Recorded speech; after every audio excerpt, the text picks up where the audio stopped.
여러분 안녕하세요. 성심요양보호사 교육원 대표 박경숙 박사입니다. 이제 여러분들과 요양보호사 자격시험 모의고사 문제를 풀어볼 건데요. 기출문제를 변형해서 만든 모의고사 문제 중 필기 문제를 먼저 풀어보도록 하겠습니다.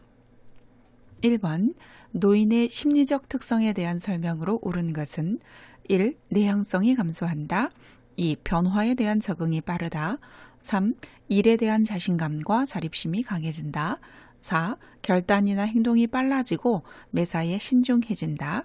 5. 자신이 이 세상에 다녀갔다는 흔적을 남기려 한다. 자, 여러분 정답은 뭘까요? 그렇죠. 정답은 5번입니다. 노인의 심리적 특성이 교재에 여러 가지로 정리가 되어 있는데요. 자, 첫 번째, 내향성은 증가하지요. 네, 그래서 어르신들은 밖에를 잘 안 나가려고 하고 또 심적인 에너지가 안으로만 흐르기 때문에 내향성은 증가하게 됩니다. 자, 그리고 두 번째, 변화에 대한 적응이 느리죠. 그래서 어르신들은 빨리 적응을 잘 못하는 특징이 있지요. 자, 세 번째, 일에 대한 자신감과 자립심이 감소하지요. 강해질 리가 없죠. 그래서 의존성이 많이 생기게 됩니다. 자, 네 번째, 결단이나 행동이 빨라지고 매사에 신중해지는 것이 아니라 느려지고 신중해지죠. 그래서 이거는 조심성의 특성이지요. 그리고 다섯 번째, 자신이 이 세상에 다녀갔다는 흔적을 남기려고 하죠. 이거는 유산을 남기려고 하는 경향에 해당이 됩니다. 그래서 정답은 5번입니다. 2번, 노인 부모가 자녀와 근거리에 살면서 자녀로부터 부양을 받는 가족의 형태는 1. 대가족, 2. 노인가족, 3. 다문화가족, 4. 한부모가족, 5. 수정 확대 가족. 자, 여러분 정답은 뭘까요? 그쵸? 정답은 5번이죠. 이거는 너무 쉬운 문제죠. 자녀와 근거리에 가까이 살면서 자녀로부터 부양을 받는, 같이 살지는 않는데 근처에 살면서 돌봄을 받는 그런 가족 형태를 수정 확대 가족이라고 하죠. 3. 다음 중 노인 장기요양보험 제도의 목적으로 옳은 것은 1. 직업 능력 개발을 통한 고용 촉진, 2. 최저생활 보장을 위한 자활의욕 고취, 3. 안정적 노후를 위한 소득 보장 체계 마련, 4. 업무상 재해 보상을 통한 사회복귀 지원, 5. 일상생활이 어려운 노인의 신체 활동 및 가사 활동 지원. 자, 여러분 정답은 뭘까요? 그렇죠. 정답은 5번이지요. 자, 이 노인 장기요양보험 제도는 일상생활이 어려운 노인을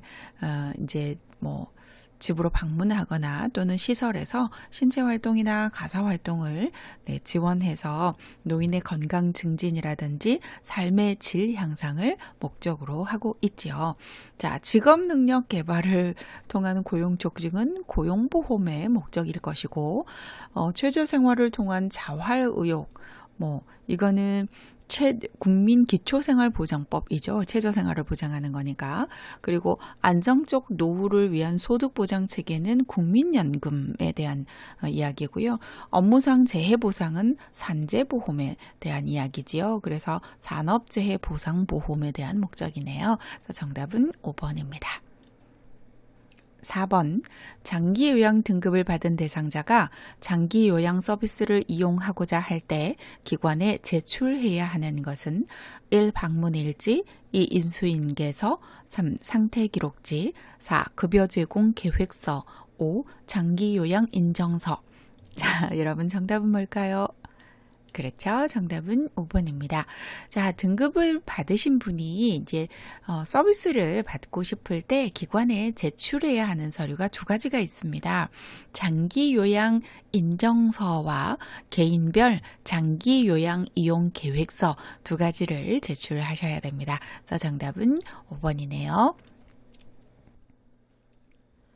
5번, 다음 중 요양보호 업무의 목적으로 옳은 것은 1. 안전의 욕구 충족, 2. 대상자의 신체 기능 증진, 3. 자아 실현의 욕구 충족, 4. 생리적 욕구 충족, 5. 자아 존중의 욕구 충족. 자, 여러분 정답은 뭘까요? 네, 그렇죠. 정답은 2번입니다. 아마 이 문제를 풀 때 조금 헷갈리시는 분들도 계셨을 거예요. 자, 이 문제를 잘 보시면 요양보 업무의 목적이 뭐냐라고 물어보는 거죠.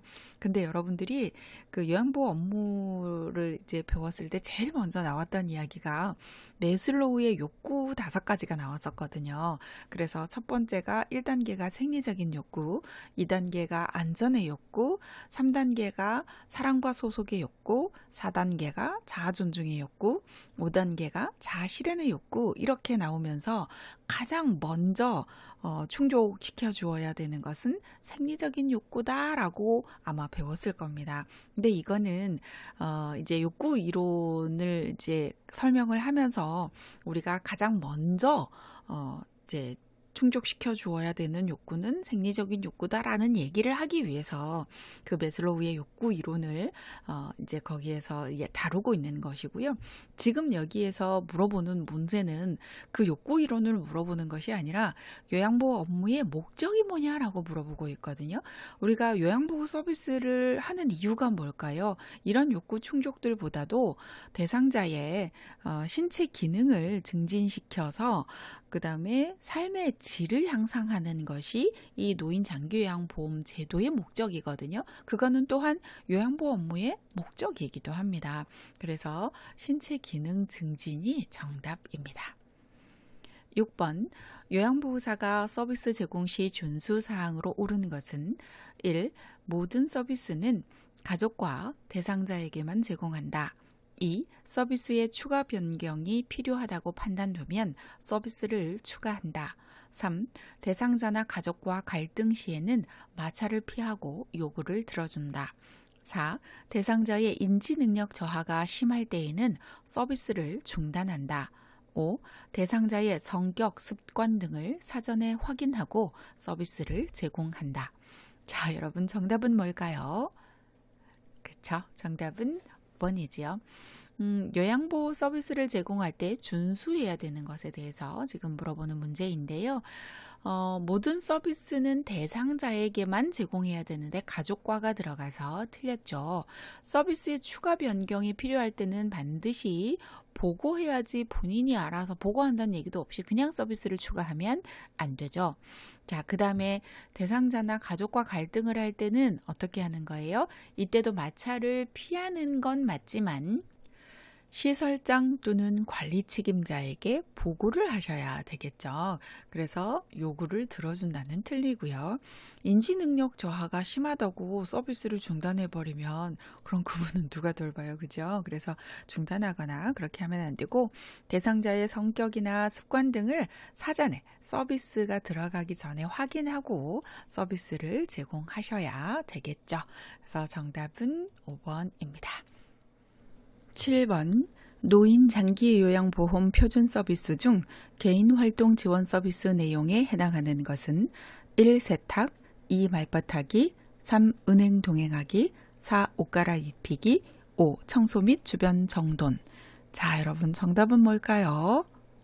네, 정답은 3번이죠. 자, 장기요양보험 표준 서비스 가 이제 여러 가지가 있지만 요양보호사 선생님들이 제일 많이 하는 게 이제 4가지 서비스지요. 신체활동 지원 서비스, 일상생활 지원 서비스, 개인활동 지원 서비스, 정서 지원 서비스, 이 4가지를 이제 제일 많이 하게 되는데 그 중에서 이제 개인활동 지원 서비스에 대한 이제 문제이네요. 이 개인활동 지원 서비스는 쉽게 말하면 바깥 활동이라고 생각하시면 됩니다. 그래서 2가지가 있는데 외출 시 동행과 일상 업무 대행이라는 게 있습니다. 둘 다 밖에 나가서 하는 거죠. 외출 시 동행은 은행이나 뭐 병원 갈 때 내가 같이 가주는 거죠. 또는 일상 업무 대행이라는 거는 쉽게 말하면 심부름하는 거라고 생각하시면 됩니다. 그래서 뭐 은행이나 관공서 업무를 대신 해다 준다거나 약을 대신 타다 준다거나 하는 이제 개인 활동인데요. 어쨌든 이 개인 활동은 둘 다 밖에 나가는 서비스입니다. 그래서 그래서 여기에 보면 외출 시 동행하기에 해당하는 은행 동행하기가 네, 정답이고요. 세탁은 일상생활 지원 서비스이지요. 그래서 일상생활 지원 서비스는 밥하고 빨래하고 청소하는 거다. 이렇게 생각하시면 되고요. 말벗하기는 정서 지원 서비스입니다. 정서 지원 서비스는 말로 하는 거다. 이렇게 생각하시면 문제 풀기가 쉽고요. 옷 갈아입히기 이런 거는 신체활동 지원 서비스에 해당이 되지요. 그리고 청소 및 주변 정도는 아까 밥하고 빨래하고 청소하는 것은 일상생활 지원 서비스라고 그랬죠. 그래서 이거는 일상생활 지원 서비스입니다. 8번 다음 내용에서 파악되는 요양보호사의 노인학대 유형은 대상자만 별도로 식사하게 한다. 친구나 친지들과 만나는 것을 방해한다. 대상자의 말이나 행동에 반응하지 않는다. 1. 유기, 2. 방임, 3. 신체적 학대, 4. 정서적 학대, 5. 경제적 학대. 자, 여러분 정답은 뭘까요? 네, 정답은 3번이지요. 여러분 보시면 이제 그 정서 지원 서비스는 보면 기분을 나쁘게 하는 거잖아요. 감정을 상하게 하는 거. 그래서 대상자만 뭐 별도로 혼자 식사를 하게 한다든지 누구 다른 사람하고 만나는 것을 방해한다든지 또는 말이나 행동에 뭐 대꾸도 안 하는 거예요. 반응도 안 하고 다 너무 감정을 상하게 하는 것들이죠. 그래서 정서적 학대입니다. 9번 대상자가 다음과 같이 말할 때 요양보호사의 대응으로 적절한 것은 대상자, 나는 평생 간식을 주로 먹었었어. 그런데 여기서는 간식보다 밥을 먹으라고 하니 잘 못 먹겠어. 요양보호사 1. 힘드시지만 어쩌겠어요. 2. 간식만 드시면 건강에 해로워요. 3. 제가 먹어보니 괜찮던데요. 4. 그러셨군요. 그럼 식사 대신 간식으로 챙겨드릴게요. 5. 힘드시겠지만 세 끼를 규칙적으로 드시는 게 좋아요. 자, 여러분 정답이 좀 애매하지요. 자, 뭘까요? 그쵸, 5번이지요. 왜 5번인지 아마 조금 이해가 안 되시는 분들도 계실 거예요. 하나씩 좀 볼게요. 당연히 뭐 힘드시면 뭐 어쩌겠어요. 이렇게만 하는 거는 도움이 안 되고, 뭐 간식만 드시면 건강에 해로워요. 뭐 안 돼요. 뭐 이렇게 얘기하는 거니까 좀 그렇고요. 제가 먹어보니 괜찮던데요. 뭐 이것도 좀 말이 안 되죠. 자, 그런데 여기서 이제 그러셨군요. 그럼 식사 대신 간식으로 챙겨드릴게요는 원래 집에서 하던 대로 이렇게 해주는 그런 게 좋은 게 아닌가라고 생각을 하실 수도 있어요. 자, 여러분, 이거는 건강과 관련된 거죠. 식사를 안 하시고 간식만 드시면 그러면 영양이 한쪽으로 치우치게 되겠죠. 불균형이 생기는 거고요. 그렇게 되면 어르신이 건강이 좋아지지를 않게 되겠죠. 그래서 건강과 직결된 문제라서 그걸 간식만 드셔라 이렇게 하면은 안 되겠죠. 그래서 힘들겠다라는 것도 공감도 해주고요. 그러나 하루 세 끼는 규칙적으로 드셔야 하는 게 좋아요 라고 얘기를 해주시는 게 좋겠죠. 그래서 정답이 5번입니다. 10번 산업재해보상보험법의 설명으로 옳은 것은 1. 보험급여는 세금을 부과할 수 있다. 2. 보험급여는 채권자에게 양도, 압류할 수 있다. 3. 산업재해로 퇴직할 경우 보험급여를 받을 수 없다. 4. 법으로 보장된 보험급여를 받을 권리는 2년이다. 5. 산업재해 인정을 받았다는 이유로 해고될 수 없다. 자, 여러분 정답은 뭘까요? 네, 정답은 5번입니다. 자, 이 산재보험급여, 그러니까 산재를 당하고 나서 이제 보험급여를 받을 때 세금을 떼고 뭐 주거나 그러지 않습니다. 그래서 여기는 세금이 부과되지 않고요. 그 다음에 이 보험급여는 양도나 압류가 되지 않습니다. 그리고 퇴직을 했더라도 보험급여를 받을 수가 있고요. 그 다음에 법으로 보장된 보험급여를 받을 권리는 3년 또는 5년이거든요. 그래서 틀렸고요. 산업재해 인정을 받았다는 이유로 해고될 수 없습니다. 네, 그래서 정답은 5번이네요. 11번 요양보호사로 지원을 했는데 시설장이 면접자에게 나이가 많아 어르신을 돌보는 업무가 힘들 것 같다 고 했을 때 침해받은 권리는 1. 노동권, 2. 평등권, 3. 구직권, 4. 고용권, 5. 자유권. 자, 여러분 정답은 뭘까요? 그렇죠. 정답은 2번입니다. 아마 여러분이 이제 노동권하고 조금 헷갈렸을 수도 있어요. 자유권 이런 것도 조금 헷갈렸을 수도 있는데 이제 뭐 나이가 많거나 적거나 또는 뭐 남자거나 여자거나 나이나 성별이나 이런 거에 대해서 차별하면 안 되거든요. 그래서 그렇게 차별하면 안 되는 거는 평등권에 해당이 됩니다. 그래서 정답은 2번입니다. 12번 대상자가 다른 대상자를 성추행하는 것을 발견했을 때 요양보호사의 대처 방법으로 옳은 것은 1. 대상자 가족에게 알리고 퇴소시킨다. 2. 동료 요양보호사와 대처 방법을 의논한다. 3. 성추행하면 안 된다고 큰 소리로 꾸짖는다. 4. 대상자의 행동을 못 본 척하고 이해해준다. 5. 행위를 중단시키고 즉시 시설장에게 보고한다. 자, 여러분 정답은 뭘까요? 네, 그렇죠. 정답은 5번입니다. 성추행하는 것을 발견했을 때는 행위를 중단시키고 시설장에게 반드시 보고를 하셔야 되겠죠. 즉시 보고하셔야 되겠죠. 자, 가족에게 알리고 일단은 뭐 시설장에게 보고해야 되는데 가족에게 먼저 알리는 것은 아니고요. 그렇다고 또 퇴소시켜버리는 것은 안 되고요. 동료 요양보호사와 대처 방법을 의논한다. 동료와 의논할 거는 아니고 일단 보고를 하셔야 됩니다. 그리고 성추행하면 안 된다고 큰 소리로 꾸짖거나 하는 거는 이게 이제 막 다른 사람들도 다 들을 수가 있기 때문에 오히려 이제 그 다른 문제를 유발할 수가 있겠죠. 그리고 대상자의 행동을 못 본 척하고 이해해주고 이런 거 안 됩니다. 그래서 이거 그냥 넘어가면 안 되고 즉시 시설장에게 보고하셔야 합니다. 13번 대상자가 명절을 앞두고 요양보호사에게 감사의 의미로 상품권을 주려고 할 때 요양보호사의 대처 방법은 1. 저를 돈 받는 사람으로 보셨어요? 라며 거절한다. 2. 안 주셔도 되는데 라고 하며 받은 후 다음날 돌려준다. 3. 이런 것을 받으면 안 돼요. 마음만 받을게요. 라고 한다. 4. 감사하니 저도 음식을 사다 드릴게요. 라고 하며 받는다. 5. 센터에 필요한 걸 사는데 쓸게요. 라고 하며 받는다. 자, 여러분 정답은 뭘까요? 그죠? 정답은 3번이지요.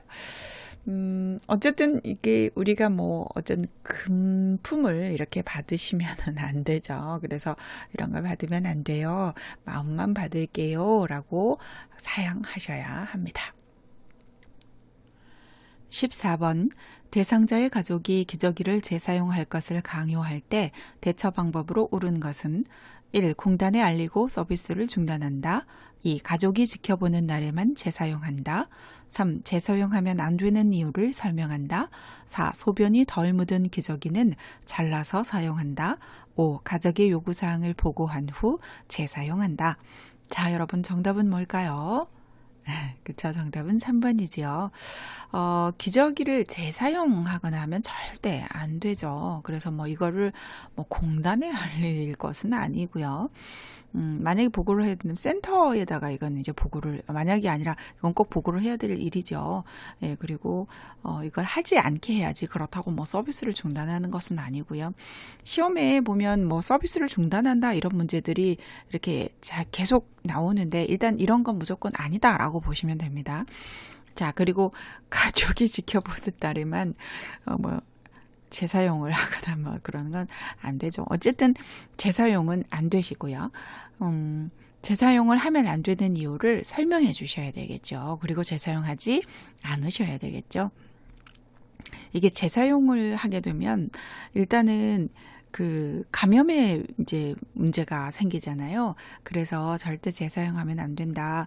이게 별거 아닌 것 같지만 오히려 이제 재사용을 해가지고 그게 감염이 돼서 요로 감염이나 또는 이렇게 이제 방광염이나 더 올라가면 이게 신장염까지 올라갈 수 있거든요.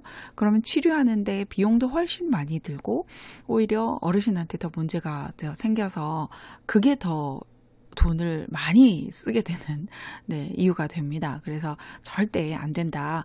건강상 이유 때문에 절대 안 된다. 그게 아끼는 게 아니다. 이렇게 설명을 해주셔야 되겠죠. 자, 네 번째, 소변이 덜 묻은 기저귀는 잘라서 사용하는 거 절대 안 되죠. 그리고 가족의 요구사항을 보고하고 여기서도 재사용하면 안 되죠. 자, 정답은 3번입니다. 15번 대상자를 돌보다가 손목을 삐어 통증이 있을 때 초기 대처 방법은 1. 진통제를 복용한다. 2. 손목 부위에 굴곡 운동을 한다. 3. 손상 부위를 심장보다 낮게 한다. 4. 손목 부위에 압박붕대를 감아준다. 5. 손상 직후 손목 부위에 따뜻한 찜질을 한다. 자, 여러분 정답은 뭘까요? 네, 정답은 4번이지요.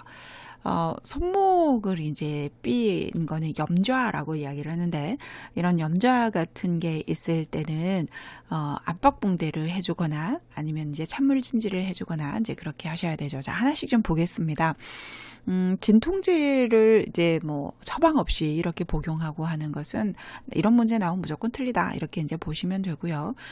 손목 부위에 굴곡 운동 이렇게 뭔가 자극을 주거나 하면은 안 됩니다. 이때는 운동을 하지 않도록 부목 같은 걸 오히려 대줘서 이렇게 좀 가만히 있게 놔두어야 되는데 이렇게 구부리는 이런 운동을 하게 되면 안 되죠. 자, 손상 부위는 심장보다 높게 해줘야 부종이 생기지를 않거든요. 낮게 하면 부종이 생길 수도 있습니다. 그리고 손목 부위에 압박붕대를 좀 감아주는 것은 좋습니다. 여러분들 좀 욱신욱신하고 아플 때 이렇게 그 압박붕대 엘라스틱 밴드라고 이야기를 하는 거 있죠. 그거를 이렇게 좀 감아주면 통증이 훨씬 좀 덜하는 걸 느낄 수가 있을 겁니다. 이렇게 초기에 이런 압박붕대를 감아주면 이제 부종이나 이런 걸 좀 막아줄 수 있거든요. 그래서 압박붕대를 감아주는 건 좋고요. 손상 직후에는 찬찜질을 하셔야 되겠죠. 냉찜질을 하고 오래된 거는 온찜질을 하고 그렇게 하셔야겠죠. 그래서 정답은 4번입니다. 16번 노화에 따른 소화기계 변화로 오른 것은 1. 신맛 감각 증가 2. 지방 흡수 증가 3. 잔존 능력 증가 4. 위액 분비 증가 5. 면역 능력 증가. 자, 여러분 정답은 뭘까요?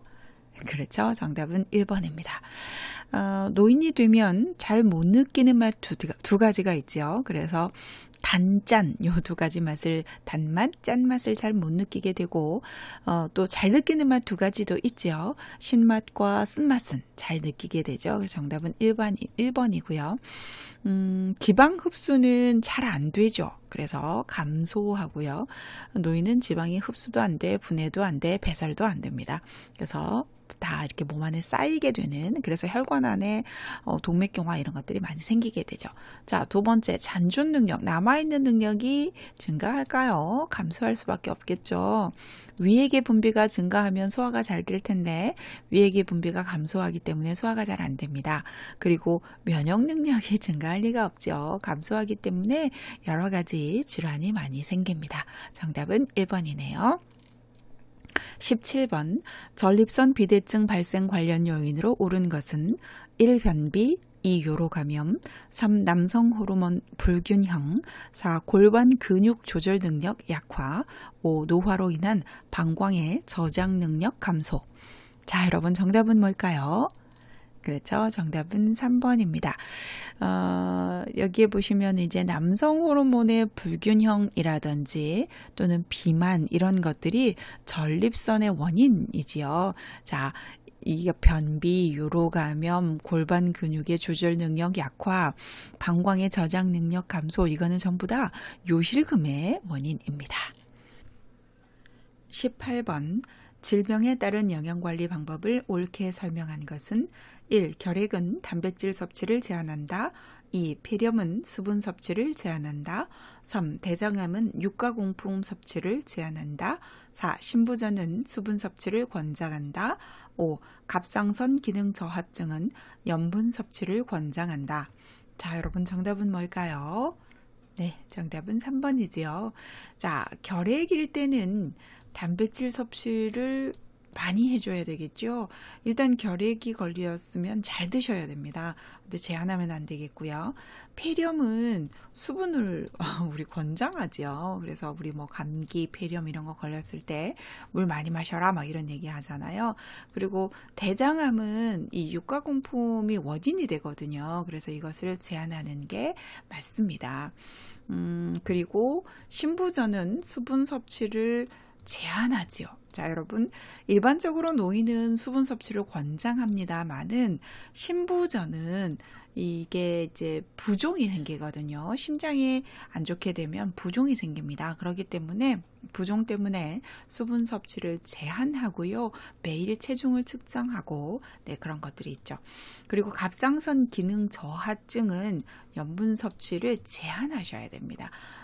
이때도 이제 좀 부종이 생기거든요. 그래서 권장이 아니라 제한이에요. 그래서 정답은 3번입니다. 19번 다음 중 욕창 발생 위험이 높은 대상자는 1. 정상 체중이다.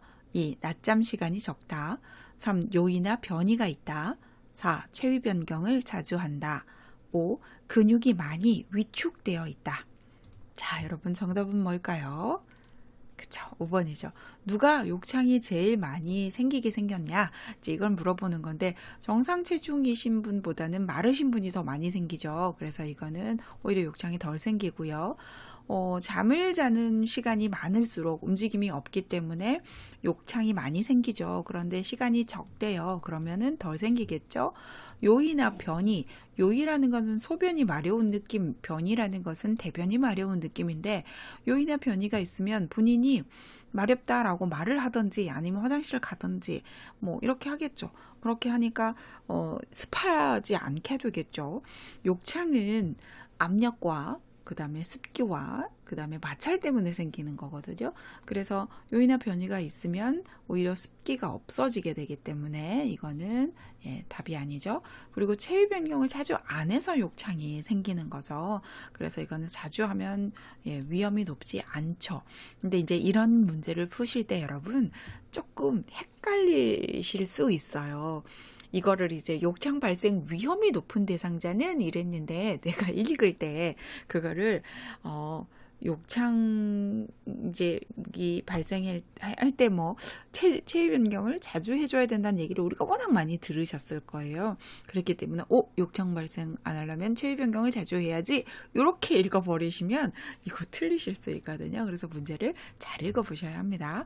그리고 근육이 많이 위축되어 있는 분들은 이제 완충지대가 없어지잖아요. 그렇기 때문에 눌려서 욕창이 많이 생길 수 있죠. 그래서 정답은 5번입니다.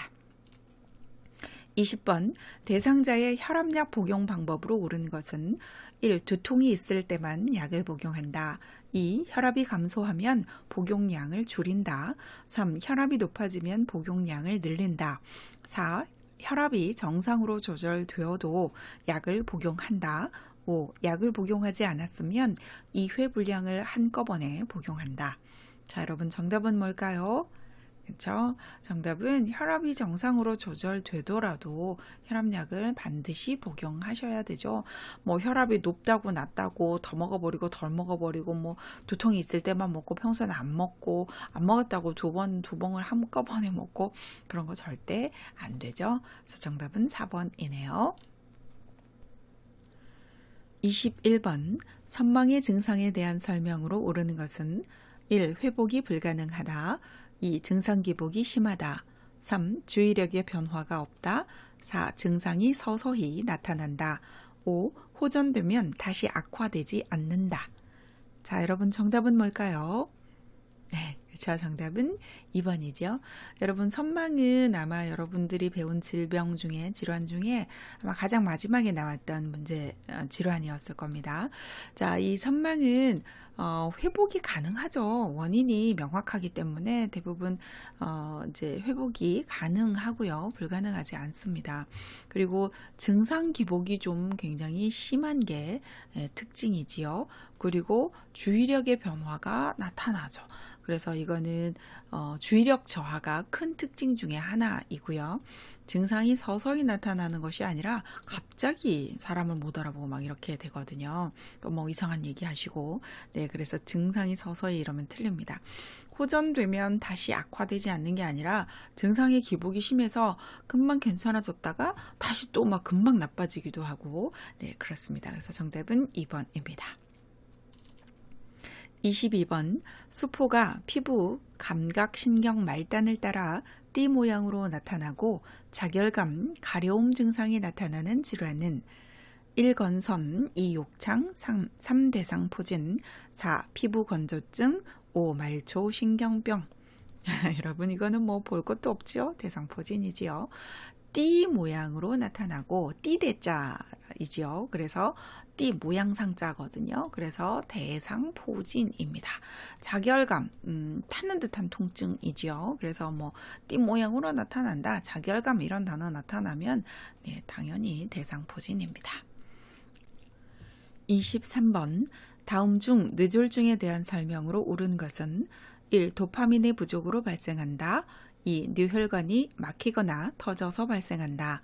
3. 오뇌가 손상되면 말을 어눌하게 한다. 4. 잔뇌가 손상되면 술 취한 사람처럼 비틀거린다. 5. 안정시 떨림, 느린 행동이 특징적으로 나타난다. 자, 여러분 정답은 뭘까요? 네, 정답은 2번이죠. 자, 여러분 뇌졸중에 대한 설명입니다. 자, 뇌졸중은 뇌혈관이 막히거나 터져서 생기는 거죠. 그래서 막히는 것을 뇌경색, 터지는 것을 뇌출혈 이렇게 이야기를 하잖아요.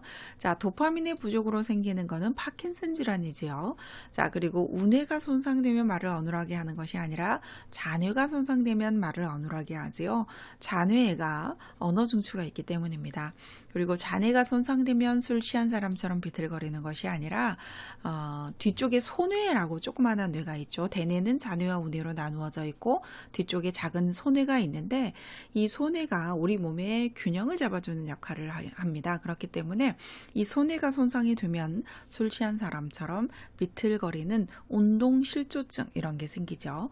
자, 그 다음에 안정시 떨림, 느린 행동이 특징적으로 나타나는 것은 파킨슨에 대한 설명입니다. 그래서 정답은 2번이죠. 24번, 한쪽 사지에 감각 이상이 있으며 발음이 어눌해질 때 의심할 수 있는 질환은 1. 치매, 2. 선망, 3. 뇌졸중, 4. 파킨슨병, 5. 알츠하이머병. 자, 여러분 정답은 뭘까요? 그렇죠. 정답은 3번입니다. 아까 뭐 앞쪽에서 문제랑 비슷한데 한쪽 사지에 이제 뇌졸중이 생기면 한쪽 사지가 마비가 오지요. 그러면서 발음이 어눌해지면 이제 잔뇌가 손상이 됐을 때는 발음이 어눌해지고 그러죠. 네, 그런 거는 뇌졸중입니다. 25번, 수정체가 혼탁해져서 눈동자에 백태가 껴서 뿌옇게 보이는 질환은 1. 녹내장, 2. 황반변성, 3. 결막염, 4. 각막염, 5. 백내장. 자, 여러분 정답은 뭘까요? 네, 정답은 5번이지요. 뭐 이거는 너무 쉬운 문제였을 거라고 생각을 합니다. 수정체가 혼탁해져서 눈동자에 백태가 껴서 백내장이라고 하는 겁니다. 그래서 정답은 5번이네요. 26번, 다음 중 당뇨병의 증상으로 옳은 것은 1. 수분 섭취 감소, 2. 소변량 감소, 3. 체중 증가, 4. 상처 치유 지연, 5. 질 분비물 감소. 자, 여러분 정답은 뭘까요? 그렇죠? 정답은 4번입니다. 당뇨병의 증상. 당뇨병은 여러분들도 잘 아시는 질환이지요. 이 당뇨병은 증상이 4대 증상이라는 게 있죠. 다음, 다뇨, 다식, 그리고 체중 감소.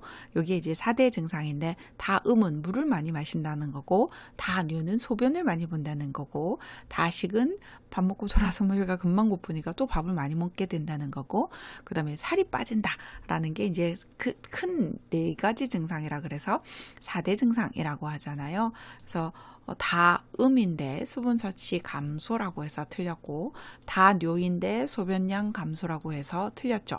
그리고 아까 체중 감소라고 했는데 증가라고 했으니까 틀렸죠. 자, 그리고 이제 이 당뇨병이 제일 문제가 되는 게 상처가 잘 안 낫죠. 그래서 욕창에 있는 분들도 이 당뇨가 생기면 잘 안 낫게 되잖아요. 이게 참 문제인데 대표적인 증상 중에 하나이고요.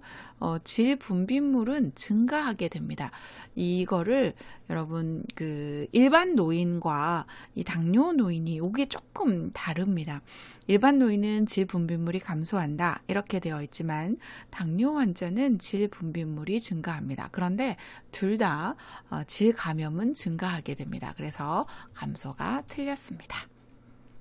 27번 다음 중 노인의 약물 사용 방법으로 옳은 것은 1. 철분제는 커피와 함께 복용한다. 2. 약 있으면 우유와 함께 복용한다. 3. 인슐린은 식전에 경구 복용한다. 4. 고혈압 약은 오렌지 주스와 함께 복용한다. 5. 분할선이 있는 약은 쪼개어 복용할 수 있다. 자, 여러분 정답은 뭘까요? 네, 5번이죠. 좀 쉬우셨을 거라고 생각이 되는데요. 철분제를 커피랑 드시면 안 되죠. 자, 모든 약은 뭐랑 드셔야 되지요? 그렇죠. 물과 드셔야 되지요. 그러나 딱 하나 주스와 드셔도 되는 약이 하나 있지요. 오렌지 주스와 드셔도 되는 약이 철분제입니다. 왜냐하면 철분은 비타민 C가 있으면 흡수가 잘 되기 때문에 그렇습니다. 자, 약이 쓰면 우유와 함께, 아까 제가 물과 드셔야 된다 그랬죠. 우유 같은 걸로 같이 드시게 되면 우유가 막을 형성해서 약의 흡수를 방해합니다. 그렇기 때문에 우유와 함께 드시면 안 되고요. 인슐린은 주사로만 맞습니다. 그래서 입으로 복용하면 위장관에서 파괴가 되어버리기 때문에 주사를 맞으셔야 되고요. 고혈압 약은 오렌지 주스, 아까 제가 철분제를 오렌지 주스 드신다 그랬죠. 고혈압 약은 물과 같이 드셔야 되고 특히 이 자몽 주스와 혹시 같이 드시게 되면 반대 작용이 나타나기 때문에 절대 안 됩니다. 그래서 고혈압 약은 물과 함께 드셔야 되고요. 분할선이 있는 약은 쪼개어 복용할 수가 있습니다. 정답은 5번입니다. 28번 다음 중 노인의 숙면을 돕는 방법으로 옳은 것은 1. 저녁에 커피 등 카페인 음료를 준다.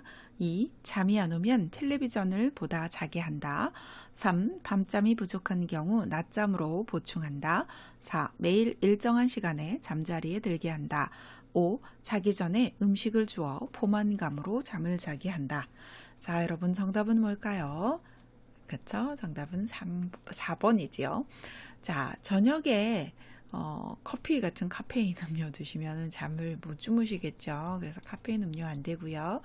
잠이 안 온다고 텔레비전을 보다 자게 하면 안 되죠. 네, TV 이제 보시다가 잠을 안 주무실 수도 있으니까 TV를 끄셔야 되고요. 밤잠이 부족한 경우 낮잠으로 보충하게 되면 밤에 더 잠을 안 주무시게 됩니다. 그래서 매일 일정한 시간에 잠자리에 들게 하셔야 되겠죠. 그리고 자기 전에 음식을 주어서 포만감으로 잠을 자게 하는 거는 좋은 방법이 아닙니다. 29번 다음 중 편의점에서 구입할 수 있는 비상약은 1. 항생제, 2. 수면제, 3. 해열 진통제, 4. 기관지 확장제, 5. 항바이러스제. 자, 여러분 정답은 뭘까요? 네, 정답은 3번이죠. 자, 편의점에서 구입 가능한 약은 해열 진통제, 감기약, 소화제, 파스, 네, 이런 거를 구입할 수 있죠.